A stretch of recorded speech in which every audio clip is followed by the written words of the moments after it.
Que ta sainteté se manifeste à mes yeux.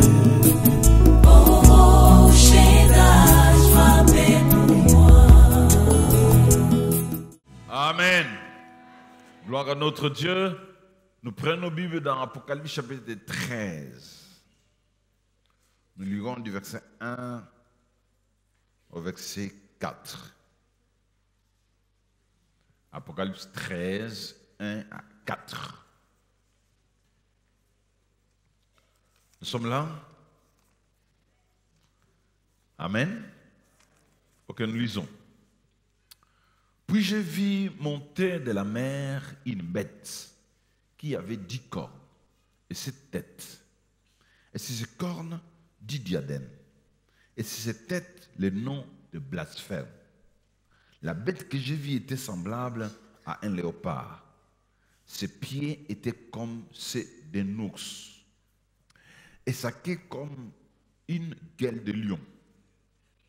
Le dragon lui donnant sa puissance et son trône et une grande autorité.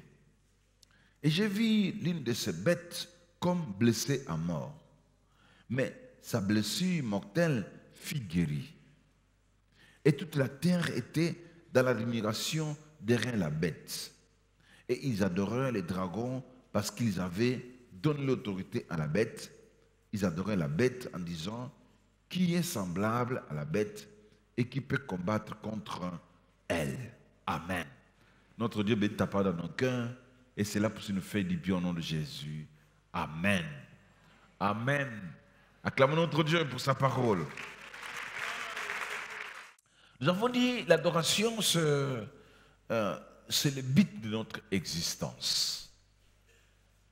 Nous existons pour adorer. Nous avons dit l'adoration, c'est un commandement de Dieu. C'est une activité suprême. Nous avons dit que l'adoration est indispensable pour l'Église. Nous avons dit que l'adoration est le dernier devoir de l'homme. Nous avons dit que l'adoration, c'est l'activité qui subsistera au ciel lorsque toute autre activité de l'Église aura cessé. Par exemple, la mission, ça va cesser. Nous n'implanterons plus des églises. Nous n'enverrons plus des gens d'aller implanter des églises. Ça va cesser. La prédication que j'ai faite aujourd'hui, ça va cesser. Il y a des moments où on ne va plus prêcher. Mais il y a une activité de l'église qui va rester, ça s'appelle l'adoration. Quelqu'un m'entend pour dire amen? Donc c'est notre dernier devoir. Notre dernier devoir s'appelle l'adoration. C'est pour cela, l'adoration ne se fait pas comme ça. L'adoration, ça se fait sous révélation. S'il n'y a pas révélation, tu ne sauras pas adorer Dieu. Si tu veux adorer Dieu, tu dois recevoir la révélation. Amen. Et cette révélation était progressive. Progressive jusqu'à ce que Jésus est venu nous révéler comment il faut adorer en esprit et en vérité. Mais pour aujourd'hui, je n'ai pas de temps à revenir à tout ça. Aujourd'hui, je vais parler sur l'adoration dans les livres d'Apocalypse. L'adoration dans les livres d'Apocalypse. Si vous lisez ces livres d'Apocalypse, du début à la fin, il y a un sujet qui domine. Ça s'appelle l'adoration. Un sujet qui domine. Du premier chapitre au 22e chapitre. L'adoration comme sujet domine ces livres. Donc ce livre est envoyé par ce langage qu'on appelle adoration. Mais dans les livres d'Apocalypse, nous avons deux types d'adoration, deux types d'adorateurs. Dans les livres d'Apocalypse, nous avons deux types de personnes qu'on adore. Donc dans le livre d'Apocalypse, il y a de vrais adorateurs et de faux adorateurs. Donc quand vous lisez ces livres, vous devez veiller à découvrir qui est le faux adorateur ici, qui est le vrai adorateur dans ce livre. Dans chapitre 13 que vous venez de lire, là, ce texte nous parle du conflit qui existe entre les deux adorateurs, entre les deux adorations. Là, on fait voir, les gens ici sont en train d'adorer la bête, les dragons. Ils adorent les dragons, la bête. Il est adoré. Donc, il y a les adorateurs des dragons et la bête. Donc, différence entre dragon et bête. Dragon, c'est une autre personne. Bête, c'est une autre personne. Les dragons, c'est les diables. Les bêtes, c'est le faux messie. Il y a un faux messie, un faux Christ. Il y a aussi l'adoration du Dieu et de l'agneau. L'adoration du Dieu et de l'agneau. Il y a aussi, je disais, l'adoration du dragon qui représente les diables et les faux prophètes. Les messies plutôt. Et il y a aussi l'adoration de l'autre côté de Dieu le Père et l'agneau. Et l'agneau. Alors, ce livre d'Apocalypse nous fait voir que les dragons, la bête, les faux prophètes et ses adorateurs seront jugés. Seront jugés. Ils seront jugés parce qu'ils en profitent de l'adoration qu'on pouvait donner au Créateur et ils ont pris ça, ils seront jugés. Les dragons, les diables et la bête, les faux messies, les prophètes, les faux prophètes, la bête qui sort de la mer, ces choses-là, ces gens-là, y compris les adorateurs du dragon, seront jugés. Apocalypse 17, 1. Puis un des 7 anges qui tenait les 7 coupes vin, et il m'adressa la parole en disant, viens, je te montrerai les jugements de la grande prostituée qui est assise sur les grandes eaux. Laissez-moi vous dire, nous sommes en train de parler d'adoration dans le livre d'Apocalypse. Quelqu'un m'entend pour dire Amen? C'est très important de comprendre que le livre d'Apocalypse nous parle de l'adoration. Je vous dis l'adoration du diable et de la bête, l'adoration de Dieu et de Jésus son Fils. Apocalypse nous parle de tout ça. Alors, dans ce livre, nous voyons aussi les adorateurs du Dieu vivant et les adorateurs de l'agneau avec un avenir florissant. Et ils ont l'avenir, mais les autres n'ont pas l'avenir. L'avenir de ceux qui adorent Dieu et l'agneau, la Bible les fait voir dans Apocalypse 21 comme si une ville florissante. La ville qu'on est en train de parler ici, c'est les adorateurs du Dieu vivant. Ils ont un avenir meilleur. Mais les adorateurs du dragon n'ont pas l'avenir meilleur. Leur avenir est très sombre. Ils seront jugés et Dieu les jugera. Mais pour nous autres, la Bible dit, viens, je te montrerai l'épouse de l'agneau. L'épouse de l'agneau, c'est l'Église. Nous, l'Église, nous sommes l'épouse de l'agneau. Nous sommes comme une grande ville rayonnante, éclairée par Dieu lui-même. Et donc, notre avenir est certain. Quelqu'un m'entend pour dire Amen. Nous avons un meilleur avenir. C'est pour ça que j'encouragerais, si vous voulez adorer, adore Dieu. Dans l'Apocalypse 13, il y a ce conflit. Il y a des conflits et même des complices. Apocalypse 13 nous parle des complices, des hommes. Il y a la bête qui vient de la mer et la bête qui vient de la terre. C'est très important. Je sais que c'est difficile ce que je suis en train de dire. C'est un message, il y a pas d'inquiétude. Et ça, message, il va m'icolo. Quelqu'un m'entend pour dire Amen? Dites bien Amen. Dans l'Apocalypse 13, il y a la bête qui sort de la mer, il y a la bête qui sort de la terre. Et il y a les dragons. On appelle ça la trinité diabolique. Quand on appelle ça trinité diabolique, on fait nous voir que la bête qui sort de la mer, c'est le faux messie. La bête qui sort de la terre, c'est le faux prophète. Et les dragons, c'est les diables. Donc nous avons dragon, faux prophète, faux messie, c'est ce qui fait la trinité diabolique. Et nous avons aussi de l'autre côté la trinité divine.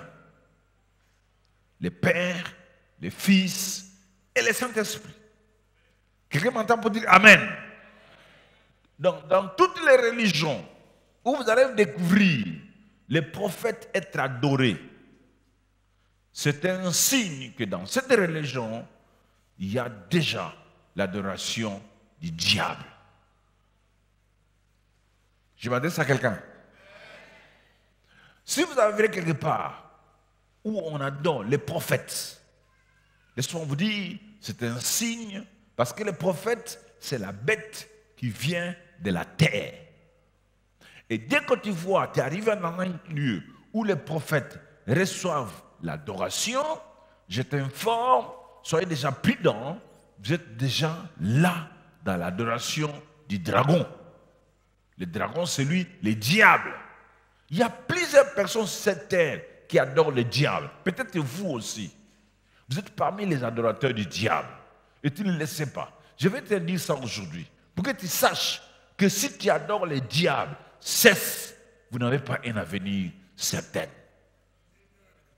Amen. Donc, la fausse trinité, c'est quoi? C'est le diable, faux messie, faux prophète.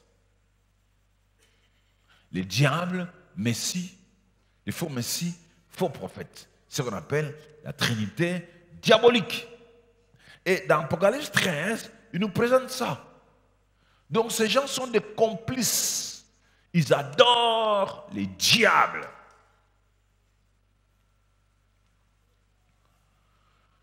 Et une grande partie de l'humanité, aujourd'hui, adore les démons. Une grande partie de l'humanité adore les démons. L'adoration païenne. Comment vous saurez qu'ici on adore les démons?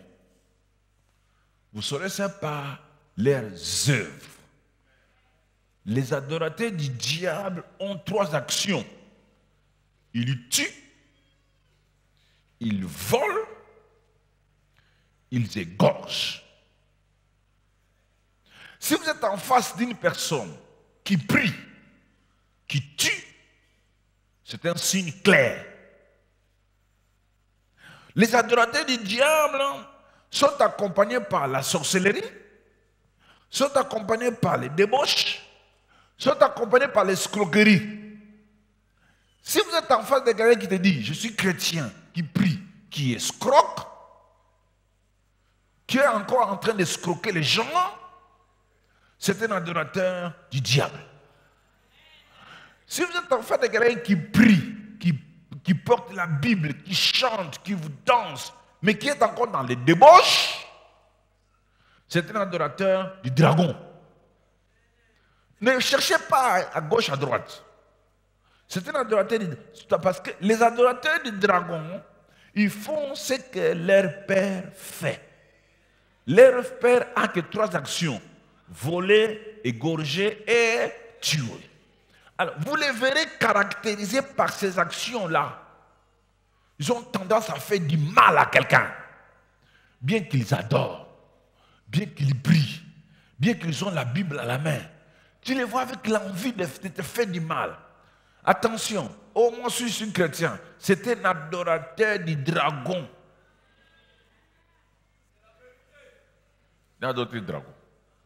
Il va dans l'église, il chante, un choriste, un prédicateur, un pasteur, mais avec la pensée d'égorger, avec la pensée de tuer, avec la pensée d'escroquer. C'est un voleur. Quelqu'un m'entend pour dire Amen. Parce que ça sont les expressions qui poussent quelqu'un à se rebeller contre Dieu. La rébellion contre Dieu, c'est quoi? C'est escroquer les gens, c'est voler, c'est vivre la vie de débauche. La rébellion, c'est être un faux adorateur, être celui qui tue, meurtrieux, qui fait du mal aux autres. Ce sont des expressions de la rébellion. Ces actes expriment que tu es contre Dieu. Tu es contre Dieu. Amen.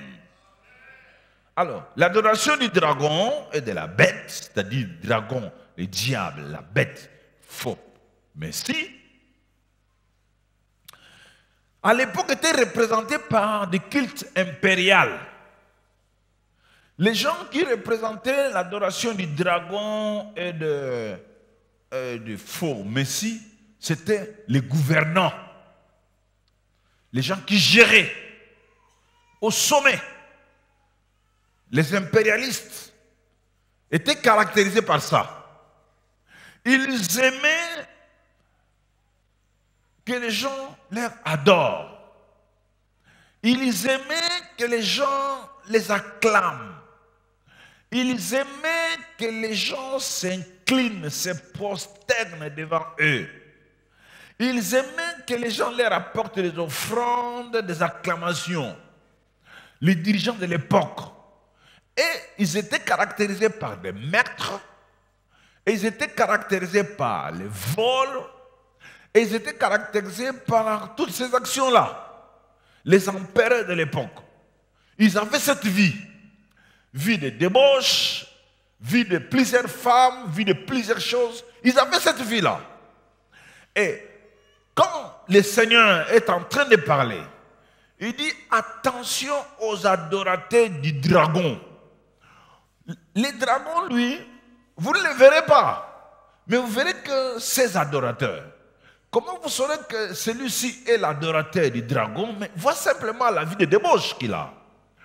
Vois simplement la vie de détournement, la vie de meurtre qu'il a. Vois simplement la vie de l'envie de faire du mal aux autres. Ça sont des choses qui lui font voir qu'il est l'adorateur du dragon et de la bête qui sort de la mer, le faux prophète. Même si vous priez ensemble avec lui, c'est ça son identité vraie. Amen. Dans les cultes des empereurs romains, ils avaient ce coutume de recevoir des honneurs divins, des sacrifices, des offrandes, de l'encens, des hymnes, des acclamations. Les gens chantaient pour eux. Ils étaient debout en train de chanter pour eux. Et ils aimaient ça. Et si tu ne le fais pas, tu auras des difficultés, tu auras des problèmes. Amen. Parlons maintenant de la venue de vrais adorateurs. Apocalypse 21. La venue de vrais adorateurs. Dans la venue de vrais adorateurs, si vous lisez le verset 22, la Bible dit ceci: je ne vis point le temple dans la ville, car le Seigneur Dieu Tout-Puissant est son temple, ainsi que l'agneau. La ville ici, c'est les rachetés de Jésus. Voyons Apocalypse 14. Peut-être vous serez troublés par ce que vous allez lire dans Apocalypse 14. J'ai regardé et voici l'agneau se tenait sur la montagne de Sion et avec lui 144 000 personnes qui avaient son nom et le nom de son Père écrit sur leur front. C'est l'Église. Quelqu'un m'entend pour dire Amen? Les rachetés de Jésus. Ils sont avec l'agneau. Et ils sont là pour adorer le Seigneur. Et la Bible dit, j'ai entendu du ciel une voix comme un bruit de grosses eaux, comme le bruit d'un grand tonnerre. Et la voix que j'ai entendue était comme celle de joueurs de harpe, jouant de l'air harpe. C'est l'Église. Les vrais adorateurs. Quelqu'un peut dire bien amen. Qu'est-ce qui se passe dans Apocalypse 21? Ces gens n'ont plus besoin du temple. Puisque je vous ai parlé du temple. Je vous ai parlé dans la vendredi, je crois, du lieu du culte. Du lieu du culte. À l'époque, je peux revenir. Le lieu du culte, à l'époque de la Mésopotamie, les gens de l'époque, ils avaient des préoccupations. Les premières préoccupations, connaître les noms de Dieu qu'ils adorent. Deuxième préoccupation, les lieux où ces dieux-là habitent. Ils avaient ça comme préoccupation. Les lieux où Dieu habite. Deuxièmement, le nom de Dieu. C'était leur préoccupation. C'est pour cela, c'était un travail de prêtre. Ils gardaient ça secret, les lieux et les noms. Si tu arrives à connaître les lieux et les noms, tu as les secrets de l'avenir. Alors il y avait des dieux, les dieux de la fécondité habitaient dans telle montagne. Souvent ils étaient dans des montagnes.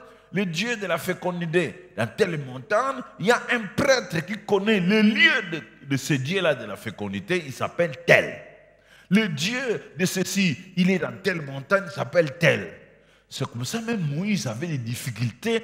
Quand Dieu lui est apparu, il a cherché à connaître le nom de Dieu. Dieu lui dit, ok Moïse, ne t'en fais pas, moi je m'appelle, je suis celui que tu veux que je sois. Quelqu'un m'entend pour dire amen? Là c'est le problème de nom. Maintenant c'était le problème de lieu. Il habite où? Notre Dieu habite dans les cieux. Quelqu'un m'entend pour dire amen? C'est pour cela, à chaque fois que Dieu s'est révélé à Abraham, il construisait l'autel dans ce lieu-là. À chaque fois, Dieu s'est révélé à Isaac, il construisait l'autel. C'était un lieu d'adoration. À chaque fois, Dieu s'est révélé, il construisait les autels, c'était un lieu d'adoration. Alors, les voisins, les pays environnants, et ils avaient leur Dieu sur des montagnes. Ils partaient sur des montagnes à adorer leur Dieu. Mais vous les Juifs, où est votre Dieu? Votre Dieu habite dans quelle maison? Votre Dieu est dans quel lieu? Mais nous, notre Dieu est sur la montagne. Mais vous, votre Dieu est dans quelle maison? Alors pour ça, Dieu a demandé à Moïse de construire la tente, le tabernacle. Dieu est au milieu de nous. Oh, Dieu est au milieu de nous. Dieu n'est pas dans des montagnes. Nous, notre Dieu, Juif, notre Dieu est au milieu de nous. Donc, on connaît le nom de Dieu, on connaît les lieux de son habitation au milieu du peuple. Parce que quand on a mis les tabernacles, c'était au milieu. Toutes les tribus construisaient leur tente tout autour du temple, du tabernacle. Donc Dieu était au milieu. C'est ça, Emmanuel, au milieu de nous. Quelqu'un m'entend pour dire amen? Acclame le Seigneur, acclame notre Dieu, c'est très important.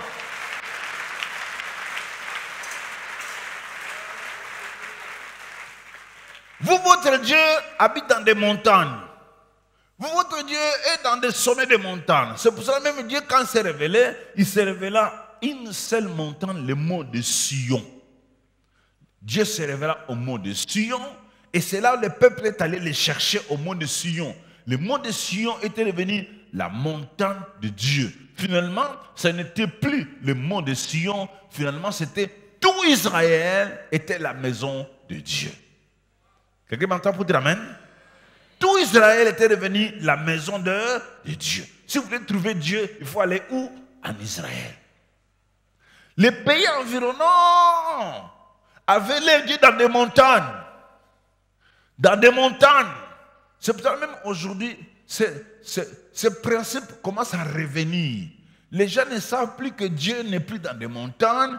On commence à aller les chercher à mon Kisundi, à mon Amba, à mon. Les gens montent jusqu'au dans des montagnes pour aller. Parce que là, ils ont des idées du lieu où Dieu habite. Et pensent qu'aujourd'hui, Dieu habite encore au mont Amba, au mont. Il y a combien de montagnes dans ce pays? Et vous les voyez aller là-bas. Parce que c'est là où Dieu habite. Non, Dieu est au milieu de nous. Il a demandé qu'on construise les tabernacles pour qu'il habite au milieu de nous et non sur des montagnes. Les montagnes sont les dieux païens qui sont là-bas. Mais le Dieu vivant est au milieu de nous. Frère, est-ce que vous m'entendez? Le Dieu puissant est au milieu de nous. C'est pour cela, David, finalement, il a commencé à l'idée de construire un temple. David, quelle maison me bâtirais-tu? Le ciel est mon trône. La terre est mon marchepied. Quelle maison me bâtirais-tu, David? Bon, finalement, pour vous aider à comprendre avec la philosophie où il faut localiser Dieu dans une maison, parce que c'était ça, il faut mettre Dieu dans une maison. Dieu a une adresse. Alors construisez les temples. Laissez ton fils Salomon construire les temples pour moi. Et on a construit les temples. Dieu était là, représenté par des chérubins, représenté par beaucoup de choses. Il est dans ce temple. Et pour un juif, détruire les temples, c'est détruire la nation juive. Parce que la nation juive est alliée avec les temples. Quelqu'un m'entend pour dire amen? Tu ne peux pas séparer un juif avec les temples. Non! Alors quand Jésus est venu dire, voilà, je suis venu changer les choses. Détruisez-moi cette maison, je l'ai rebâtie dans combien de jours? 3. Ah, papa, yo uti wapi? Yo bimeli wapi? Tu veux qu'on détruise cette maison et que toi, tu vas le bâtir dans 3 jours. C'est notre lieu. C'est là où Dieu demeure. Détruisez ça. Je rebâtis dans 3 jours. Enlevez-moi cette maison. Voilà la cause qui a mené Jésus à la mort. Parce que les gens cherchent Dieu dans un endroit donné. Les gens veulent localiser Dieu dans un endroit donné. Ils veulent mettre Dieu dans une maison. Il faut que Dieu est dans cette maison. C'est là où ils doivent aller les chercher. Alors Jésus dit, détruisez-moi cette maison. C'est même la femme samaritaine. Je parlais de ça. Il a dit à Jésus, nous adorons notre Dieu, c'est certainement. Vous vous dites que le lieu où il faut adorer Dieu, c'est où? À Jérusalem. Donc voilà 2 lieux. Les non-chrétiens, les non-juifs, montagne. Les juifs, Jérusalem. À Jérusalem, qu'est-ce qu'il y avait? Les temples. Alors Jésus, quand il dit, femme, vous adorez celui que vous ne connaissez pas. D'abord, il voit dire déjà à la femme samaritaine que votre adoration est dans l'ignorance. C'est dangereux d'être un adorateur ignorant. Tu peux commencer à adorer. La femme samaritaine, ils adoraient. Ils adoraient. Nous adorons Dieu sur cette montagne. J'ai dit oui, vous adorez avec ignorance. Quand on adore Dieu avec ignorance, on est un faux adorateur. Les faux adorateurs, c'est qui? C'est celui qui adore Dieu avec ignorance. Tu ne connais pas Dieu, tu ne connais pas son nom, tu ne connais pas ses œuvres, tu ne connais pas ce qu'il a déjà fait. Tu es toujours un adorateur avec ignorance, tu es un faux adorateur. Maintenant, il tourne aux juifs, il dit femme, vous adorez un Dieu avec ignorance. Mais les juifs, à cette fois-ci, les jours à venir, il ne sera ni sur les montagnes, ni à Jérusalem. Quelqu'un peut dire amen? À Jérusalem, il y avait quoi? Temple. Donc, ce sont des gens qui adoraient Dieu avec révélation, mais ils ne savaient pas que cette révélation était progressive et que Jésus est venu remplacer les temples à autre chose. Détruisez-moi cette maison, je les rebâtirai dans 3 jours. Donc, le Dieu d'adoration, c'est qui? Jésus-Christ lui-même. Quelqu'un m'entend pour dire amen? Ce n'est plus une maison. Ce n'est plus un temple. Non. Jésus. Alors, Dieu a fait de sa demeure un projet. Il dit, bon, puisque les gens doivent me localiser, je dois vivre un an dans une maison. Il dit, écoutez, Paul maintenant vient et dit, hey! Ne savez-vous pas que vous êtes le temple du Saint-Esprit? Donc maintenant, les lieux de localiser Dieu, on les localise où? Dans les cœurs. Quelqu'un m'entend pour dire amen? Le cœur est devenu maison de Dieu. Je vous dis, frère, il y a des gens qui sont morts à cause de cette vérité. Des gens qui sont morts pour que, ils ont seulement dit que le temple, c'est le cœur.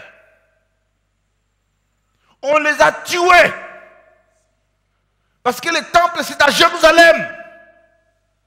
Vous dites le corps, vous dites le cœur. Vous êtes contre la nation juive. On les a tués pour ça. Le temple pour eux, c'est Jérusalem. Dieu dit, maintenant c'est le cœur humain. Je vous dis, frère, où habite Dieu? Aujourd'hui, Dieu habite où? Ni sur une montagne, ni sur la maison qu'on a construite à Rigini, qu'on appelle Trinité. Dieu n'habite pas là-bas. Il habite où? Oh, shalom, shalom, shalom. Il habite où? Est-ce que Dieu habite dans cette maison? Dieu n'habite pas ici. Dieu n'habite pas ici. C'est nous qui l'amenons dans cette maison. Il est dans notre cœur. Je pars dans une maison, nous l'amenons là. Et il est ici par notre cœur. Revenons maintenant à Apocalypse 21. La maison de Dieu est devenue notre cœur. Maintenant, Apocalypse 21 nous dit que les rachetés de Jésus n'auront plus besoin du temple. Parce qu'aujourd'hui, il y a un temple qui serait construit à Jérusalem. Le 3e temple. Premier temple, c'était le temple de qui? De Salomon. Deuxième temple, c'était le temple de qui? De Zorobabel. Hein? Maintenant, on a un 3e temple qui serait construit sur le mont Sinaï. On appelle ça temple de millénium, du règne de Jésus. Quand il va revenir, c'est dans ce temple-là que Jésus va tenir ses réunions. Quelqu'un peut dire amen. Mais après l'enlèvement de l'église, nous n'aurons plus besoin du temple. Parce que Dieu lui-même serait avec nous là. Plus besoin du temple. Plus besoin d'une maison. Plus. Et Dieu a fait ça un projet. Le cœur de l'homme, temple. C'est un projet que Dieu a fait. Et Dieu atteint son projet. Il est en train de réaliser son projet de faire de votre cœur maison. L'histoire, ça a commencé avec des montagnes. Et ça a progressé jusqu'au tabernacle. Ça a progressé, temple. Ça a progressé, cœur. Et ça progresse, Dieu lui-même. Ça, c'est notre avenir. Je disais, ça, c'est notre avenir. Je disais, ça, c'est notre avenir. Je disais à quelqu'un, ça, c'est notre avenir. Nous vivrons avec le Créateur face à face. Les vrais adorateurs sont une nouvelle ville. Dites avec moi, les vrais adorateurs sont une nouvelle ville. Dites ça bien. Les vrais adorateurs sont une nouvelle ville. Ils n'auront pas besoin de temple. Une nouvelle ville. Dieu lui-même est les temples. Dieu serait lui-même les temples. Sa gloire divine va éclairer la ville. Nous n'aurons pas besoin de lumière. Moi, je suis en train de soupirer de cette vision. Nous n'aurons pas besoin de lumière, pas de groupe électrogène, pas de panneaux solaires. Dieu lui-même sera notre lumière. Amen. Frères, c'est pour cela. Participer au culte impérial. Participer au culte impérial, c'est-à-dire prendre part à des réunions où les gens ne veulent pas de l'église. C'est dangereux. L'impérialisme aujourd'hui, ce sont des gens qui sont ensemble, qui veulent éliminer l'église dans leur pays. Des gens qui ne veulent pas entendre parler de l'église. Il y a des parents aujourd'hui dans nos foyers, dans nos familles, qui ne veulent pas entendre de christianisme. Ils veulent aller dans des lieux où ils adorent, après ils tuent. Ils veulent aller dans des réunions où ils adorent, après ils font la sorcellerie. Ils veulent aller dans des réunions où ils adorent, après ils détruisent. Après ils volent. Après ils détournent. Ils adorent, après avoir adoré, ils escroquent. Mais ils ne veulent pas aller dans des réunions où on adore sans escroquer les gens. Ils veulent pas aller dans des réunions où on adore sans faire la sorcellerie.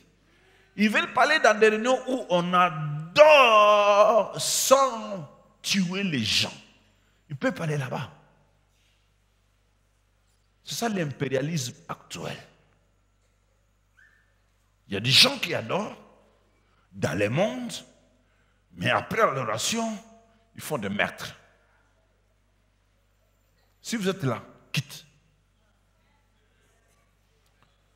Si vous êtes dans une telle réunion, quittez. Quelqu'un m'entend pour dire amen? Il faut faire quoi? Quittez, il est temps. Vous adorez dans une réunion, vous allez après avoir adoré, vous êtes prêts à verser le sang.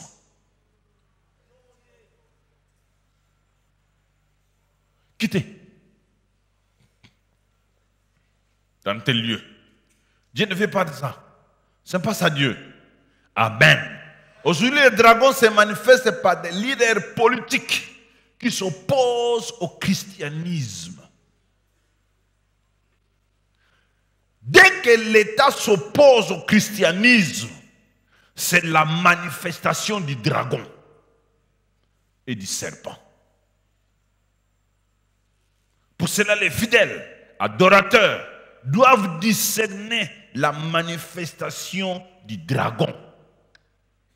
Il y a un conflit entre l'adoration du vrai Dieu et l'adoration du dragon. Ce conflit existe dans notre milieu de travail. Là où nous étudions, partout où nous partons, ce conflit est là. Mais moi, je vous invite, si vous êtes encore dans ce conflit, faites attention. Faites comme Jésus. Matthieu 4, 8 à 10. Voyons ce que Jésus a fait.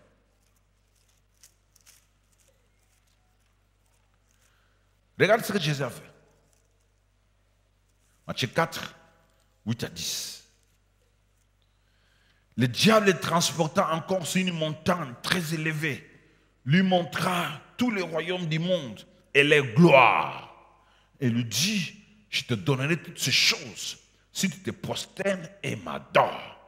Jésus lui dit, retire-toi Satan, car il est écrit, tu adoreras le Seigneur ton Dieu et tu le serviras lui seul. Acclame le Seigneur.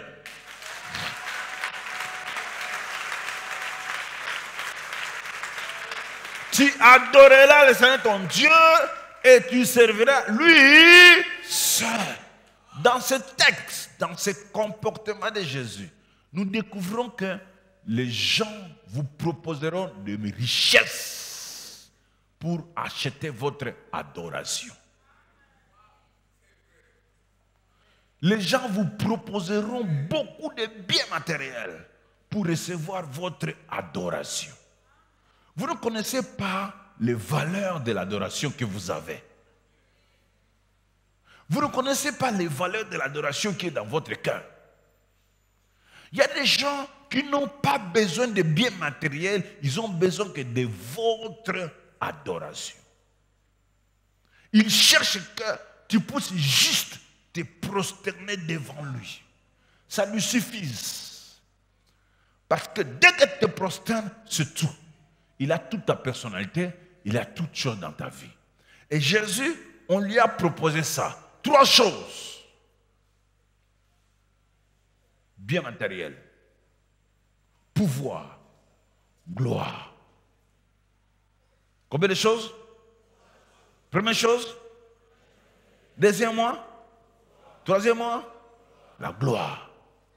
C'est ce que vous cherchez, vous autres. Oui, nous en avons besoin. Nous avons besoin de ces 3 choses. Le bien matériel, et le pouvoir et la gloire. Oui, nous en avons tous besoin. Mais n'obtenez pas ça du dragon. J'ai dit à quelqu'un, n'obtenez pas ça du dragon et de la bête qui sort de la mer. Dieu te le donnera. N'obtiens pas ça du dragon. Ne laissez pas les dragons te donner des biens matériels. Ne laissez pas les dragons te donner le pouvoir. Ne laissez pas les dragons te donner quoi? La gloire. Tu serais caractérisé par les meurtres, les vols, escroquerie, détournement.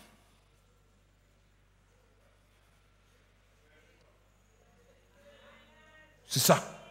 Tu serais caractérisé par les vols, escroquerie, détournement, de fausses signatures, tuer les gens, maltraiter les autres, mais adorateur.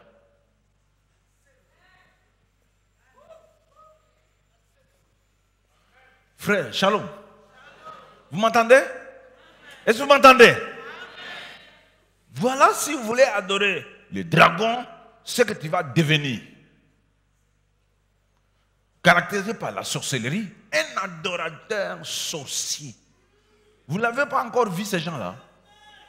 Il adore bien, mais un vrai sorcier.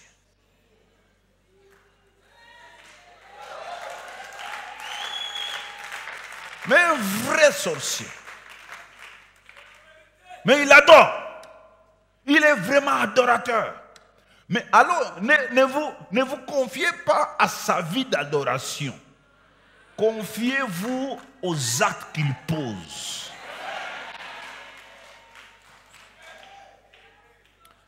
Je m'adresse à quelqu'un?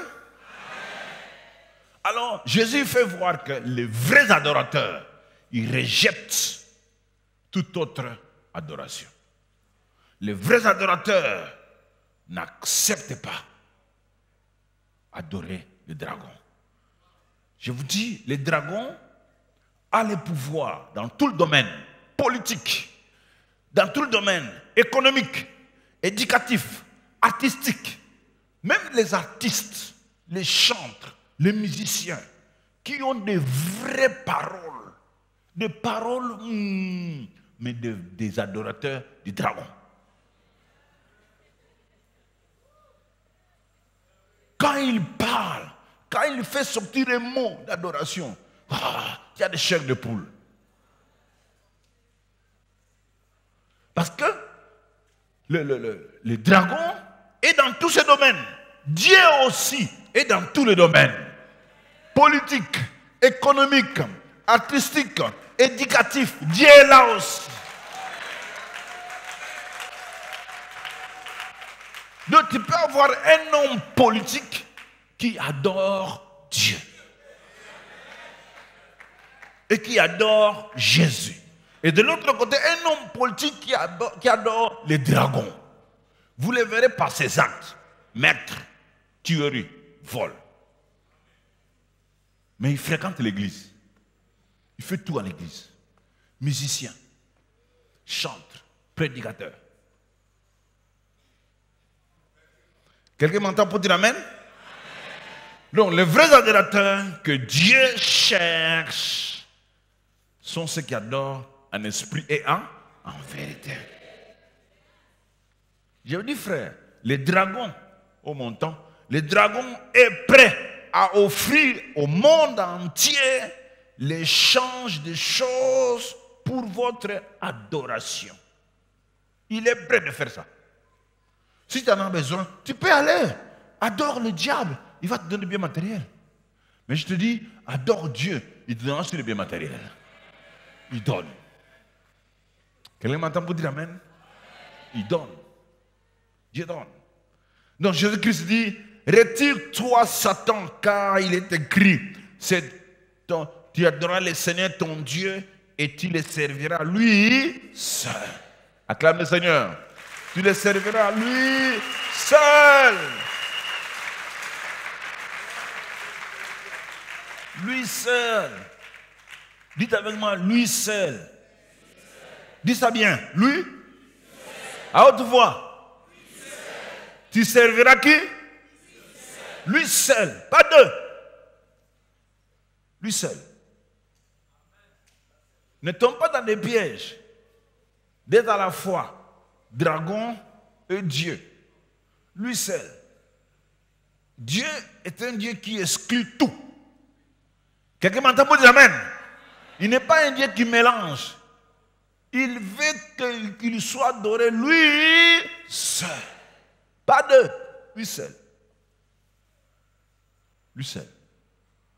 Alors dans votre vie, ne laissez pas les pouvoirs t'amener dans l'adoration du dragon. Ne laissez pas la recherche de biens matériels t'amener dans l'adoration du dragon. Quelqu'un m'entend pour dire amen? Ne laissez pas le pouvoir, la recherche du pouvoir t'amener chez le dragon et de la bête qui sortent de la mer. Vous le verrez, il va vous confier chez la bête qui sort de la terre, les faux prophètes. Tu vas aimer les faux prophètes dans ta vie. Tu les aimeras bien. Tu vas commencer à les aimer. Et quand il va te dire, fou comment me lier. Ah, je dis prophète, tu vas t'ingénuer. Il va commencer à t'escroquer de l'argent, t'escroquer même ta propre vie. Les faux prophètes sont spécialistes dans l'escroquerie. Amen. Troisième chose, l'adoration dans les lieux célestes. Dites avec moi l'adoration dans les lieux célestes. À haute voix. Apocalypse 4. Apocalypse 4. Verset 10. Chaque même ce chapitre 4, 5, 7, ça parle de l'adoration dans le lieu céleste.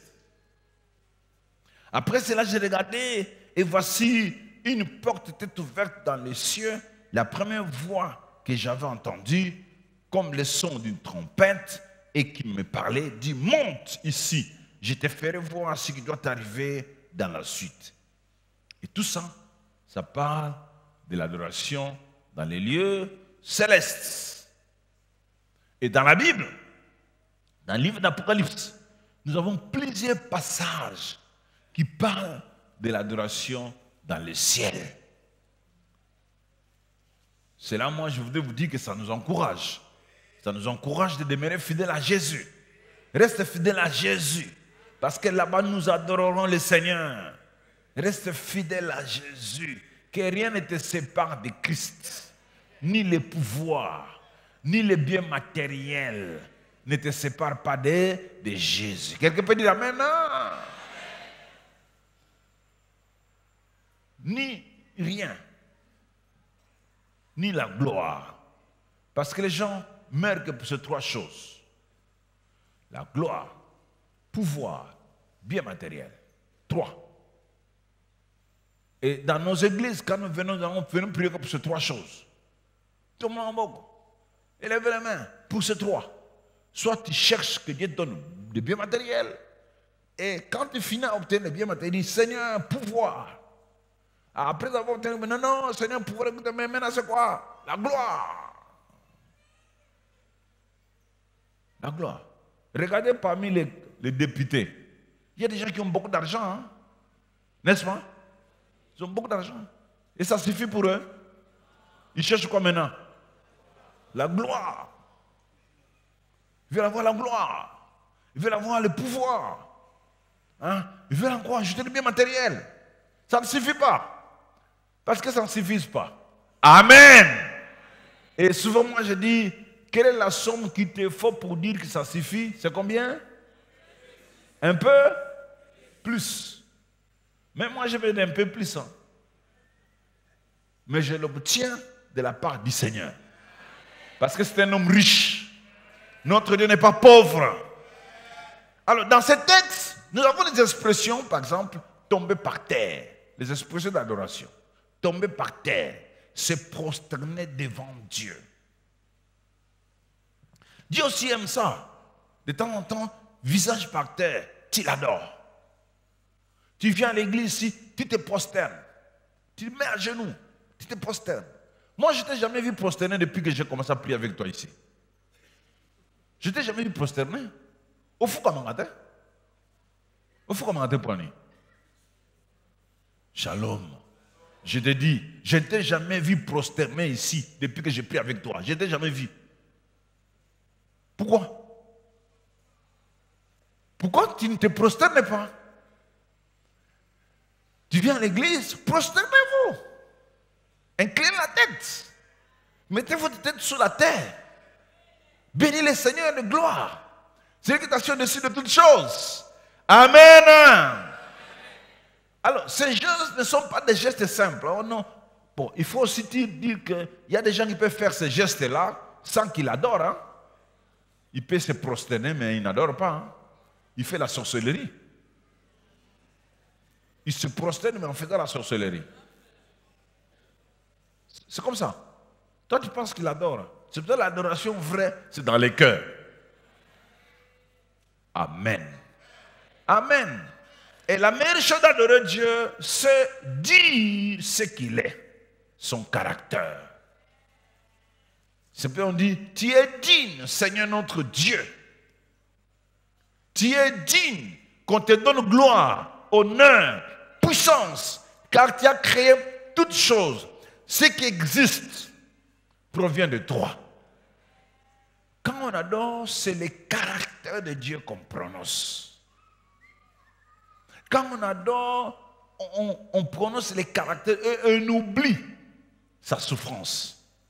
Et on oublie ce qu'on passe, ce qu'on expérimente. L'univers entier existe par toi, le Seigneur. Chapitre 4 nous parle du bonheur des adorateurs dans le lieu céleste. Et regardez ces 4, vous allez voir le bonheur qui est là. Il y a du bonheur pour de vrais adorateurs dans les lieux célestes. Ceux qui adorent Dieu, chapitre 4, leur fait voir, ils ont du bonheur. L'église est représentée par 144 000 membres. Les rachetés de Jésus participent à l'adoration céleste. À l'adoration céleste. Et cette adoration céleste, il y a des 4 êtres vivants, de 24 vieillards et l'église. Frère, quelqu'un m'entend pour dire amen? Et l'église. Nous adorerons Dieu avec les 24 vieillards. Quelqu'un m'entend pour dire amen? Quelle gloire!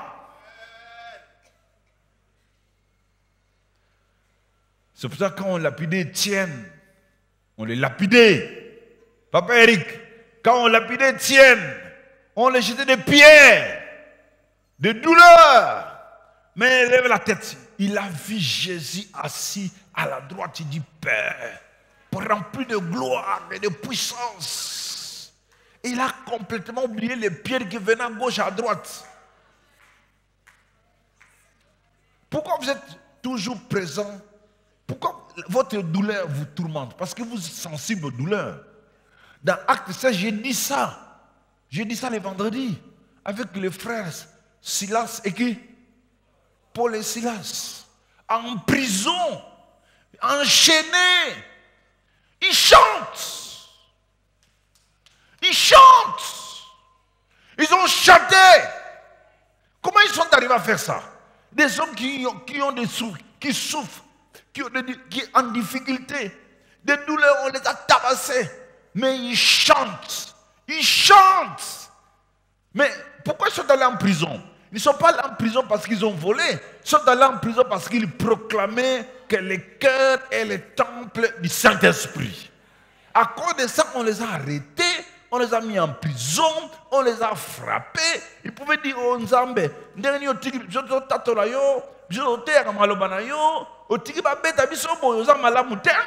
ne se sont pas plaints. Ils ne se sont jamais plaints.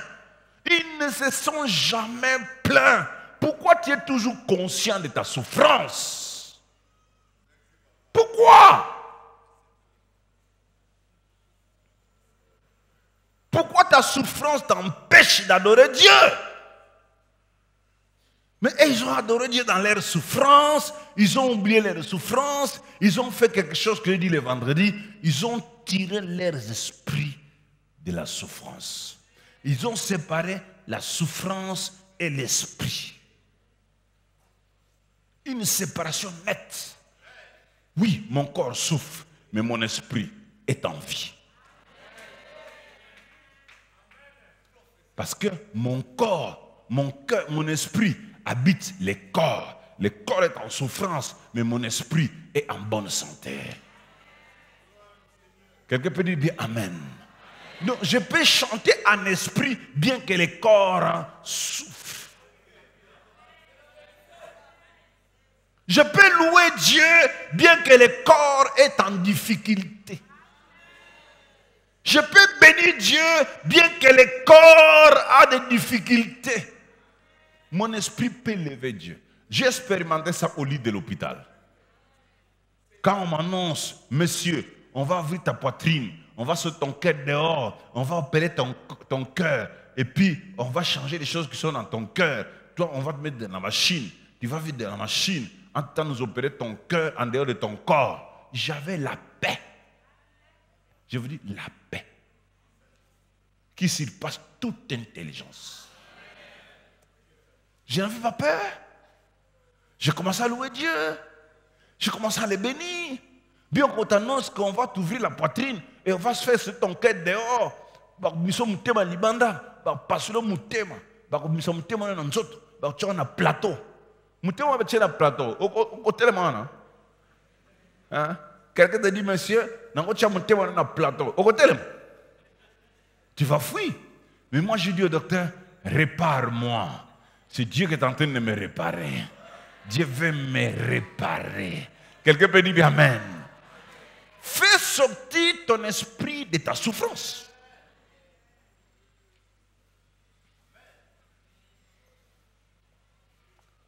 Fais sortir ton esprit de ta souffrance. Parce que quand ton esprit sera élevé, ta souffrance va s'abaisser. Tes douleurs s'abaisseront. Ton esprit va s'élever. Et le Saint-Esprit va saisir ton esprit. Il va communiquer à ton esprit une vie.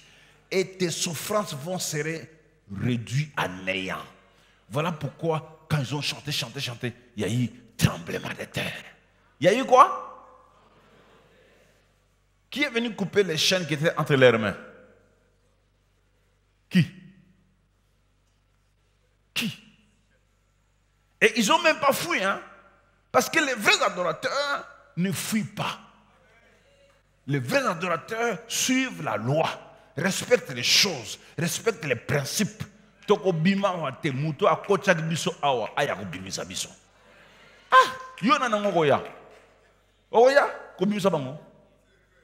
Ah, mais comment? On ne sort pas d'ici. Que celui qui nous a mis ici vient nous faire sortir. Ah! Qui? Mais ces gens-là, qui? Ils ont chanté toute la nuit. Voilà ce qui s'est arrivé. Et ils demandent que vous partiez aller les libérer. Il dit, il dit bon. Le subalterne a dit, petit, toi tu pars. Des gens comme ça, il ne faut pas les rencontrer. Ils sont dangereux. Dangereux comment? Parce qu'ils sont les adorateurs du vrai Dieu. Acclame le Seigneur.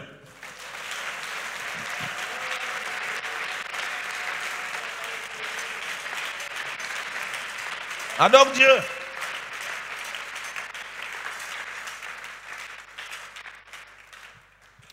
Vous allez tenir debout. Vous allez tenir debout. Devant le Dieu vivant et l'agneau. Devant le Dieu vivant et l'agneau qui nous a rachetés. Lui rendre gloire et honneur. Nous te rendons gloire et honneur. Nous levons nos mains pour te louer, exalter ton saint nom. Nous te rendons gloire et honneur.